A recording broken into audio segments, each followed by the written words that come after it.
हमारा परिधान, हमारा आचरण व्यवहार हमारे ठाकुर जी को प्रस्तुत कर देता है। हम अगर टॉयलेट जाते हैं, आते हैं, हम हाथ धोते हैं। हम जूते में हाथ लगाकर, टाइट जूता को भी पहनते हैं, हम हाथ धोते हैं। मुख नाक में हाथ जाती है, हम हाथ धोते हैं। यही तो रिजल्ट है लोगों को प्रेरित करने के लिए। लोग पूछते हैं कि आप इतना बार बार हाथ धोते हैं, आप इतना संयमित तरीके से रहते हैं, ये कैसे होता है? उसी समय जागरण की आवश्यकता है। उसी समय कहने की आवश्यकता है कि मेरे जीवन में ऐसे इष्ट आदर्श पुरुषोत्तम हैं जिनको लेकर के मैं अपने जीवन को परिचालित कर रहा हूं। वो व्यक्ति को कहना नहीं होगा कि दादा आप दीक्षा ले लो, दीक्षा ले लो। क्यों कहूंगा? क्या मेरे ठाकुर जी इतने कमजोर हैं? क्या मैं सृष्टिकर्ता को इतने मैंने सहज भाव से प्रस्तुत कर दूं? मैं अपने आप को क्यों ना ऐसा बनाऊं कि मेरे को देख करके इंसान कह सके दादा उस पथ पर है, दादा का परिवार इतना सुंदर पथ पर चल रहा है, दादा का क्रियाकलाप इतना सुंदर है, काश मेरी भी जीवन ऐसी हो। उस वक्त वो पूछेगा दादा मुझे भी उसका राज बताइए ना, मुझे भी ये जीवंत रहने का तुक बताइए ना। तब कहिए कि मैंने दीक्षा ग्रहण किया है, दीक्षा लेकर के मेरी दक्षता अर्जन हुई है, मेरे अंदर सामर्थ्यता आई है और मैं सामर्थ्यवान हुआ हूं। तब वो इंसान प्रेरित होकर के जागृत होगा और ठाकुर जी के शरण में आएगा। हमारे प्रधान आचार्य देव परम पूज्यपाद श्री श्री बौरदा जी कहते थे, मैं अपने जीवन काल में कभी किसी को नहीं कहा कि तू स्वस्थैनी ले। मैंने अपने जीवन काल में कभी किसी को प्रेरित नहीं किया। मैं ठाकुर जी को लेकर के अपने आप को ऐसा बनाया कि मुझे देख करके लोग स्वस्थैनी के लिए आगे आए। ऐसे अपने चरित्र को बनाने की आवश्यकता है। पोथी पढ़ पढ़ जगमुआ, पंडित भया न कोय, अढ़ाई अखर प्रेम का पढ़े सो पंडित होए। इस प्रेम के भाव को जागृत कर दीजिए। ठाकुर जी को लेकर के हम लोग चल रहे हैं सही रूप से। सुबह शाम घर में प्रार्थना हो रही है कि नहीं, एक चिंतनीय विषय है।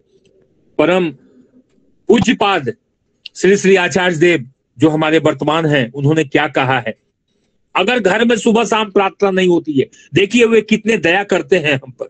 अगर घर में सुबह शाम प्रार्थना नहीं हो रही है तो कोशिश करिए कि शुक्रवार के दिन भी सामूहिक रूप से परिवार एक जगह बैठे। आजकल घर घर की कहानी हो गई है, मोबाइलें इतनी सक्रिय हो गई है कि हम आपस में पति पत्नी बाल बच्चा इकट्ठा नहीं हो पा रहे हैं। सब कोई अपने अपने कमरे में मोबाइल के साथ व्यस्त है।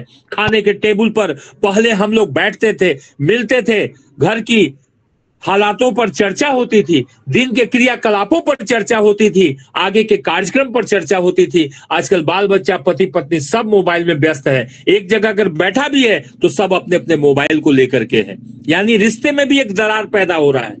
तो कोशिश करना है। परम पूज्यपाद श्री श्री आचार्य देव कहते हैं कि कम से कम शुक्रवार के दिन भी आप सामूहिक रूप से बैठना चालू करिए। यानी उन्होंने महादान जीवन को दिया है। सुबह शाम प्रार्थना जिस घर में हो, स्वर्ग का वास होता है। दीक्षा से दक्षता आती है। सामर्थ्यवान होकर के इंसान विश्वास से जब उस पथ पर चलता है तो उस विश्वास से प्रेम की सृष्टि होती है, और प्रेम विश्वास एक दूसरे का पूरक है। जहां विश्वास है वहां प्रेम आता है। ठाकुर जी कहते हैं निशर्त भाव से तुम मुझे प्यार करो, निशर्त भाव से, बिना शर्त के तुम मुझे प्यार करो, मैं भी निशर्त भाव से तुम्हें देने को तैयार हूं। इसलिए हम नियम से चलें। दादा माँ ब्रह्म मुहूर्त में उठें, कोशिश करें 4:30 बजे भी उठ जाने का। नित्य क्रियाक्रम से निवृत्त होकर के हम सुंदर भाव से प्रभु के सामने प्रस्तुत होकर के कोशिश करें कि हम ब्रह्म मुहूर्त में उठ करके हम सुबह का प्रार्थना नियम से करें, इष्टवृत्ति नियम से करें। भेजने की व्यवस्था विभिन्न रूपों से हुई है, उपयोजना गृह से हुई है, केंद्र के माध्यम से हुई है, बैंक के माध्यम से हुई है। इष्टवृत्ति को भेजने का प्रयास करें।